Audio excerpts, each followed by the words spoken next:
Honda PCX 160 2021 model, ang maxi scooter na nagtrending sa social media ngayong taon. Ang daming naghintay para maka-avail ng cash or installment nito. Yung iba naman naghihintay na lang ng mga repossess unit at yung iba hanggang pangarap na lang. Hoy!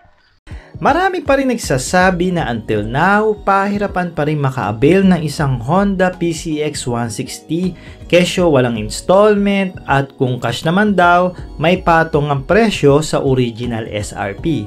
So what the hell happened kaya mga brothers? Bakit naging ganon ang mga dealers ng Honda? Ewan ko rin kahit ako wala rin akong idea. Kaya tara, sabay-sabay na lang tayo magreklamo sa Honda Philippines. Hindi, joke lang. Brothers, bago tayo magpatuloy, welcome nga pala sa mga bago nating diyang viewers. Of course, hindi pa kayo nakakapag-subscribe, kaya ano pang hinihintay nyo? Click nyo na yung subscribe, bell at all buttons para ma-update kayo sa tuwing may bago tayong episode. At like and follow naman sa ating Facebook page. At syempre, check nyo na rin yung mga pinupromote kong mga Lazada Motorcycle Store.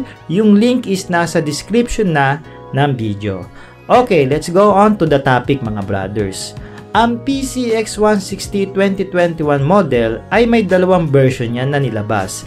Ang CBS version, which means Combination Braking System, at ABS version na Anti-Lock Braking System naman. Kasama na rin dyan ang Traction Control System or Anti-Dulas sa gulong kung tawagin. For the price na 115,900 pesos sa CBS version at 133,900 pesos naman ang ABS version na may color variant, black and white.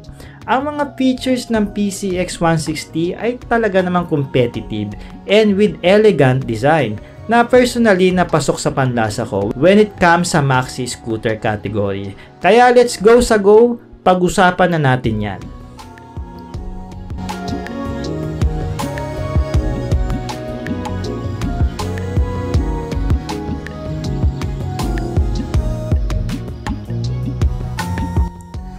Sa mga features ng PCX, masasabi ko ito talaga ang panapat ng Honda sa NMAX ng Yamaha. Obvious naman kaya marami kayong makikitang mga comparison vlog dito sa YouTube at Facebook. Equipped with the ESP or Enhanced Smart Power ang makina ng PCX 160. Almost same technology yan ng Blue Core ng Yamaha na less fuel, more power, na may 157cc single-cylinder liquid-cooled engine na single overhead cam with 4 valves. It is fuel-injected na rin mga brothers at may tinatayang 45.1 km per liter in fuel consumption at max speed na 130 to 135 km per hour based yan sa mga owner ng PCX. In lighting setup, kapansin-pansin na ang pagbabago ng hulma ng headlight at ang pagka-slimmer ng taillight ng bagong PCX ng Honda na made in LED na rin and with daytime running light. Newly designed na rin ang gauge panel ng PCX 2021 model na much more attractive na kumpleto sa recados ang mga indicators at warning sign na kailangan natin sa isang scooter. At nagustuhan ko rin dito yung approach ng Honda sa handlebar ng PCX na bumagay talaga, na klase ang datingan. With the 30 liters luggage compartment na talaga namang kasya ang iyong helmet at mga iba pang gamit na needed mo sa daanan. Equipped with the front ABS kaya less assured na maganda ang braking power mo dito at mas safe pa. And disc brake na rin ang likod without ABS.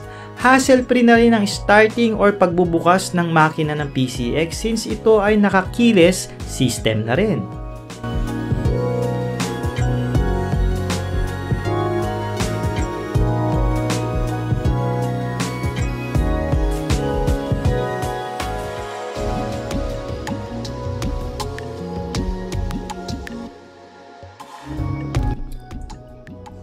Ang laki ng gulong ng PCX is 110 by 70 at 14 inches wheel mags at 130 by 70 at 13 inches wheel mags naman sa likuran.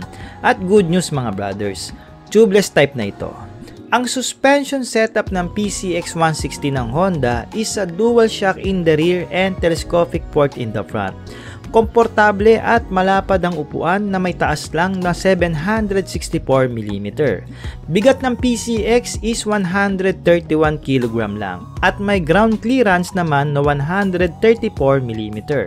Malaki rin ang espasyo ng footrest para sa rider at sa backride nito, making up sure na komportable ang inyong riding experience and also with the upright riding position na tamang chill ride ka lang sa city or kahit magpa-out of town ride ka pa.